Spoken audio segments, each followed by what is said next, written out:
Let's talk about all the ways in which assumptions show up in our conversations, our relationships, and our fights. Since I've been making assumptions and paying the price for them for years now, I'll share my stories as examples of what not to do and offer some alternative approaches. You should be warned, though, I talk about some tough topics, and some of that might be triggering for you. Because to me, I don't think it's acceptable to not talk about this stuff. Oh, I'm also a little cussy. Please take care of yourself as you listen. Make yourself comfortable, grab a snack and a drink, and let's get started. Welcome back to Confessions of a Chronic Assumer. I'm your host, Ellen Patnode, and I am in fact a chronic assumer.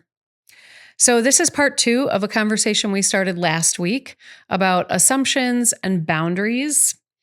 If you didn't catch that episode, I'd encourage you to go back and give it a listen or a watch. Today, what we're talking about is how assumptions affect how we think about setting boundaries, or don't, because we assume that we can't for whatever reason. So have you ever felt powerless to say no in a situation? Whether it's saying no to a conversation, saying no to a meeting, to a date, to a physical invasion of your space? Do you find yourself saying things like, I have to, or I don't want to, but I don't have a choice? It's like something in your body knows at this visceral level that you should be setting a boundary, but you don't feel like you have permission, quote unquote, to do so. What happens when we're in these situations? What assumptions are happening inside of our heads? And what stories are we telling ourselves about what we're allowed or supposed to do or say or think or feel?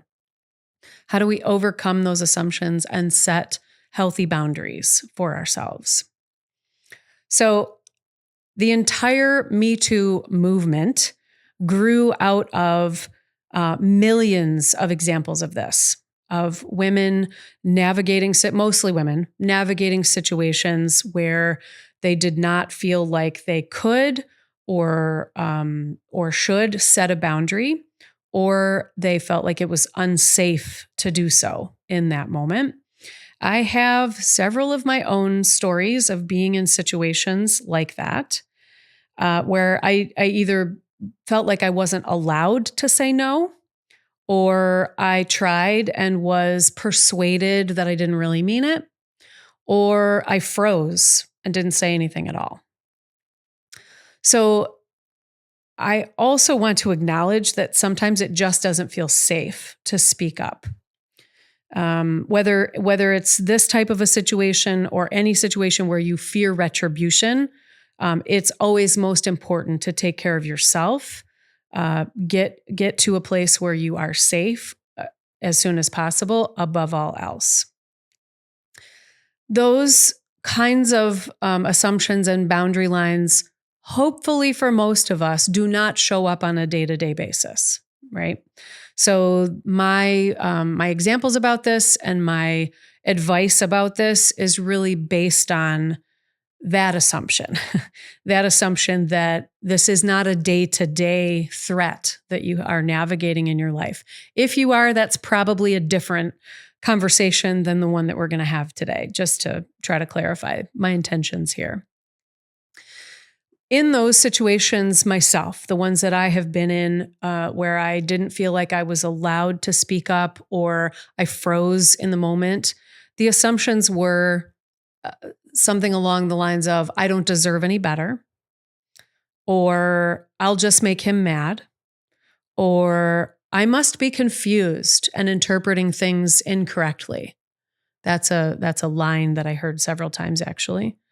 But the outcome was always the same. The outcome was that I felt worthless, I felt dirty, I felt ashamed, and always felt like it was somehow my fault. I said something, I smiled in such a way, I wore a skirt that was too short, or had one too many drinks at the bar, right? That somehow that entitled someone stronger than me to just put their hands on me in a way that I didn't want. But the assumptions playing out in my head about it absolutely fed into the narrative of what happened because I assumed some pretty terrible things about myself. A less personal and perhaps threatening example of this would be when a situation that I had a few years ago. More than a few years. It's been almost 10 years ago now. It was shortly after Danny and I bought the farm that we had. So I guess it was 8 years ago. So we bought a farm. It was a hobby farm. And we had a colleague that I had been working with, someone who had a different area of expertise, but we had a bit of a referral partnership arrangement going on. We invited he and his wife to come for dinner. We had a lovely evening. We showed them all around. We talked about some ideas that we had for future development, things that we'd like to offer. This was back when a component of our business was doing workshops with horses.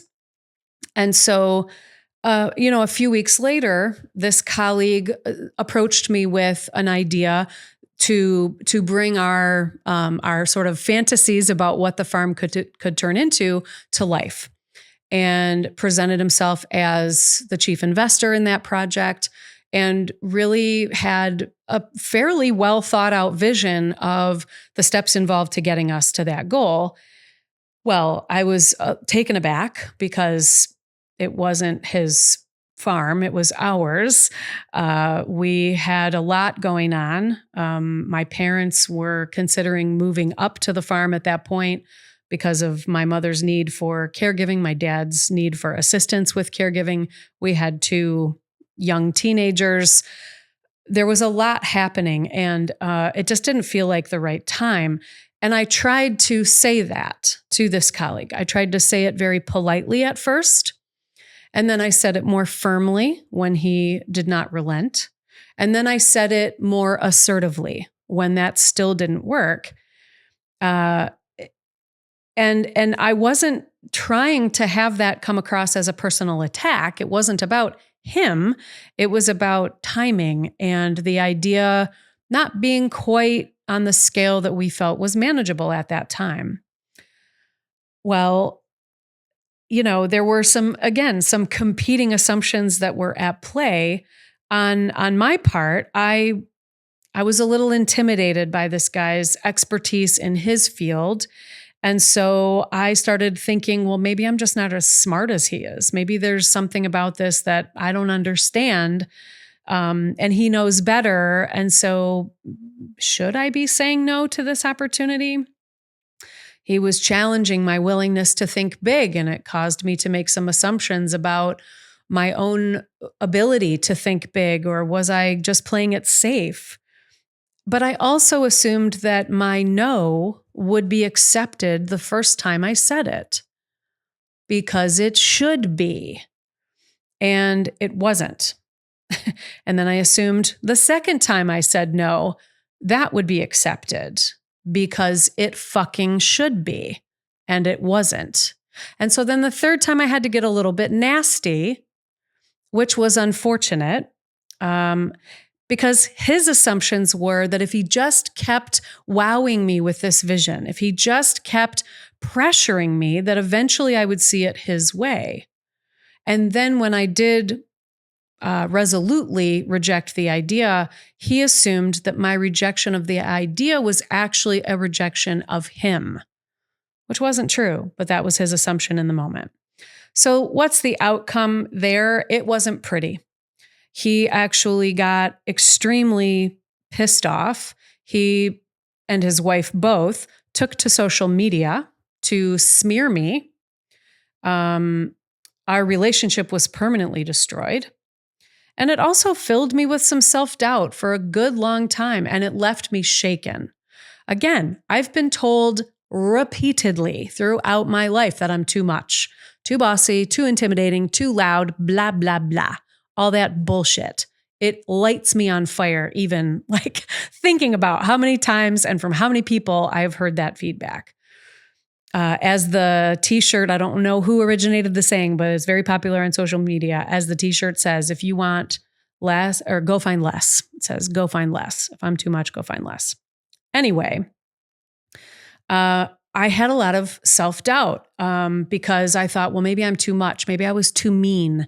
Maybe I was too harsh in how I said it. But for fuck's sake, why did I have to say it 3 times in order to be taken seriously? There was difficulty with boundaries in that moment. Another final example is a manager that I coached who was part of a leadership team where she was the only female. And her own life story informs some of her hesitance or unwillingness to push back.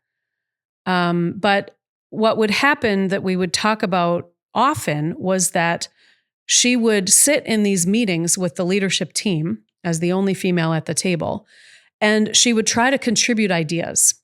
And she and a male colleague who was a friend who was trying to support her actually ran a little exercise one day. She spoke up and gave an idea in a meeting. It was completely shot down and told why it was a terrible idea. And she was actually told she just didn't really understand that part of the business. Stay in your lane kind of message for sure. Her male colleague, a few minutes later, offered the exact same idea. And his job function in that team was even less directly related to what they were talking about than hers was. His idea was celebrated as great and insightful and something that should immediately be adopted. So to say that misogyny was at work is probably an understatement. But she was reluctant to speak up about that fact, about the fact that she'd literally just said that idea a few minutes before and had it shot down. She was totally reluctant to speak up about that because, or any other blatantly misogynistic behavior, because she was afraid she would lose her job, or she was afraid of being labeled. So the assumptions that were going on underneath that hot mess was that if she were to speak up in any way at all, no matter how she framed it, that she would be labeled as bitchy, as she would be targeted, right? She would be labeled as something really unpleasant. She also was assuming that she would get fired, which to anyone outside of the situation was ludicrous, not only because of her qualifications, but because of many other sets of circumstances that aren't important. But there was no way she was going to lose her job for speaking up for something like that. But the most harmful underlying assumption at play with her was that she did not deserve anything better. She did not deserve to be in a role where her opinion was valued. And that tracks directly to her personal story and things that she's been through in life. The outcome is she stayed with that company far longer than she should have. She only left when things got truly terrible.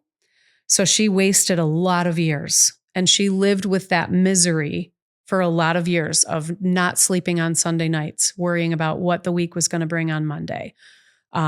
Sometimes feeling physically ill, just living with an incredibly high level of stress, which of course created resentment and carried over into her private life relationships at times as well, or caused her to just completely withdraw from, well, I guess that's another consequence, right? So she would either take it out on the people closest to her, or she would completely withdraw from the people closest to her. So it absolutely had some carryover effect on her life. So what is it that's happening in these moments anyway? What's happening is that we're hit square in the amygdala, which is our lizard brain. It's that part at the base of your skull where when something happens, it goes in first to that very visceral part of your brain where you have that fight, flight, or freeze reaction. That is not an ideal time to try to figure out what to do in the moment, because our emotional brain is taken over and it can impair our ability to think about anything other than how do I get away from this situation? How do I fight back in this situation? Or maybe if I just freeze long enough, they'll go away and the danger will pass. Like you lose the ability to really think rationally in that moment.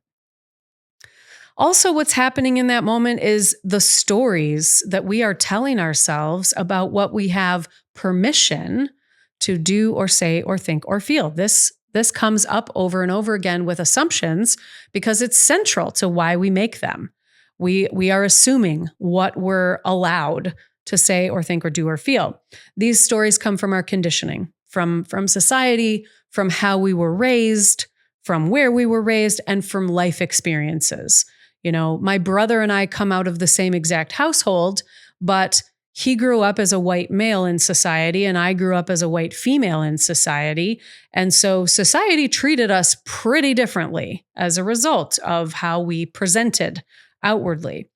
And we're just not aware of how powerful those stories are and how deeply they affect us. They affect us at deep subconscious levels. So we're not even aware when they're at work. There's also some assumptions that we're making about ourselves, about our self-worth, and about what we deserve. There's a list of a few common ones that I'd like to share with you. And this comes from the book. This is what it looks like. This is what it looks like if you are interested in picking it up. I just want to read you this list of stories that we tell ourselves, some of the things that we tell ourselves.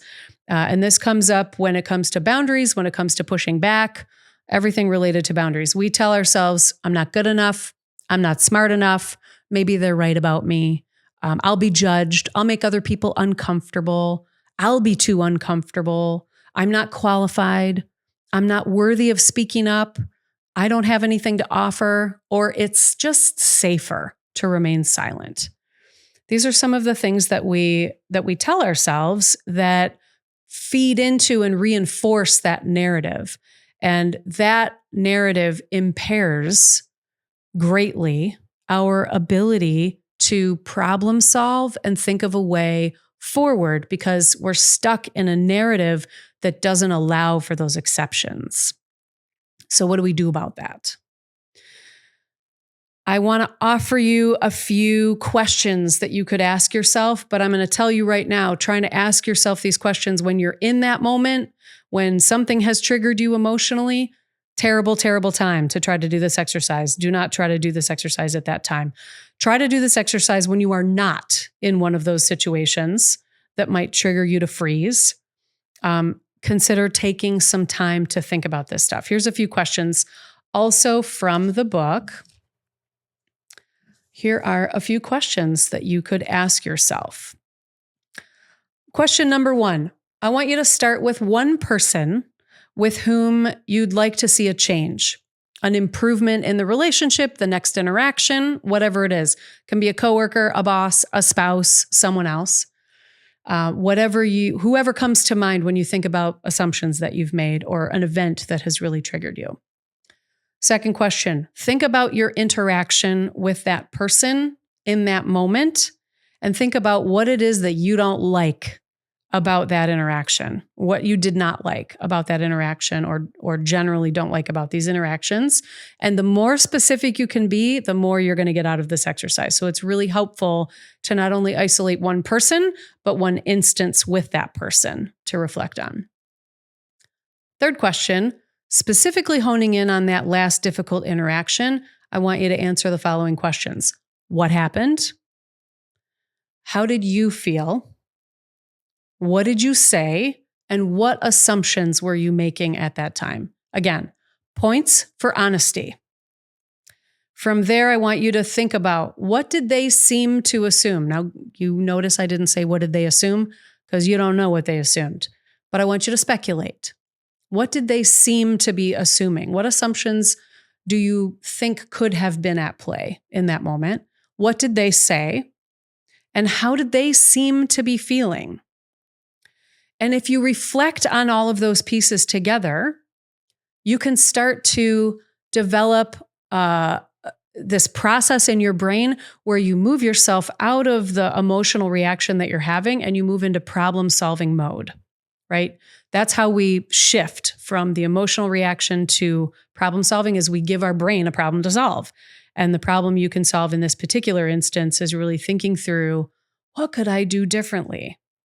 Let me really analyze the situation, and then I'll be in a position to make a plan to do something about it.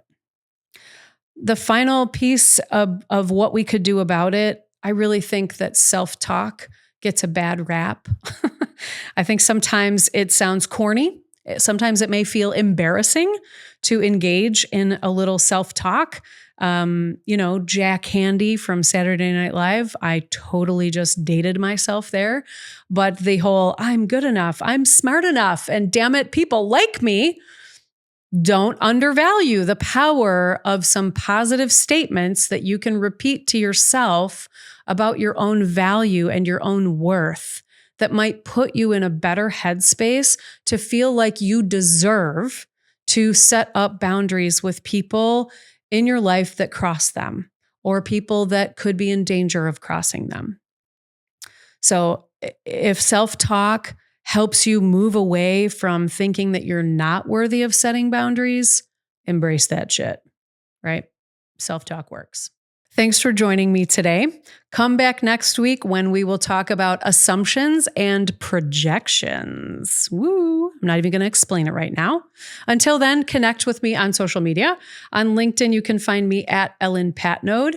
On Facebook and Instagram, you can find me at Patnode Coaching.